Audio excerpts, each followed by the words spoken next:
हवा के लगे का छोरा भी पानी पानी, ई हवा के लगे का छोरा भी पानी पानी। नाचे खातिर आइल बारू काचे बाजा बनी, ई हवा के लगे का छोरा भी पानी पानी। चोली बचांस दी ढोरी पेड़ भागा, नमरी पर घमरी उठावरी पतरा के तरा के तरा के तरा के, नमरी पर घमरी उठावरी पतरा के। तबे बरतिया सकरी हे रोमांस, नमरी पर घमरी उठावरी पतरा के। तबे बरतिया सकरी हे रोमांस। नमरी पर घमरी उठावरी पतरा के तरा के, तबे बरतिया सकरी हे रोमांस, तबे बरतिया सकरी हे रोमांस। तोरे के रात भरियो गोरी हो, मजा ले लेना गोरी छोरी हो, मजा ले लेना गोरी छोरी हो। तोरे नु रात भरियो गोरी हो, मजा ले लेना गोरी छोरी हो।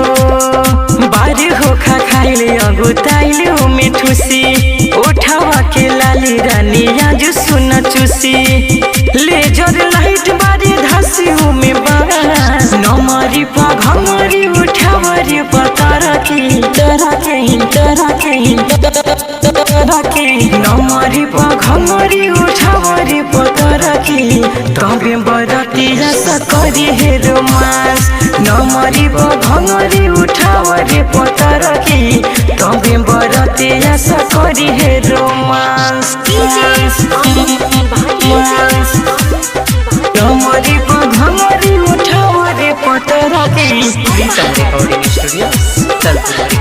तबे बरतिया सकरी हे रोमांस। चालू हो करी जनरेटर हो, साउंड वाला प्लेटर हो, साउंड वाला प्लेटर हो। चालू हो करी जनरेटर हो, साउंड वाला प्लेटर हो।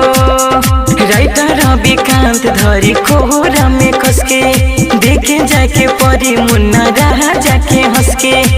प्रीतम परवेश के भले जाई लगा, नमरी पर घमरी उठावरी पतरा के तरा के तरा के तरा के, नमरी पर घमरी उठावरी पतरा के।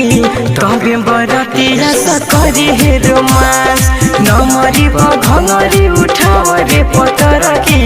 तबे बरतिया सकरी हे रोमांस। प्रीतम रिकॉर्डिंग स्टूडियो तलपुर बरगनिया नेपाल।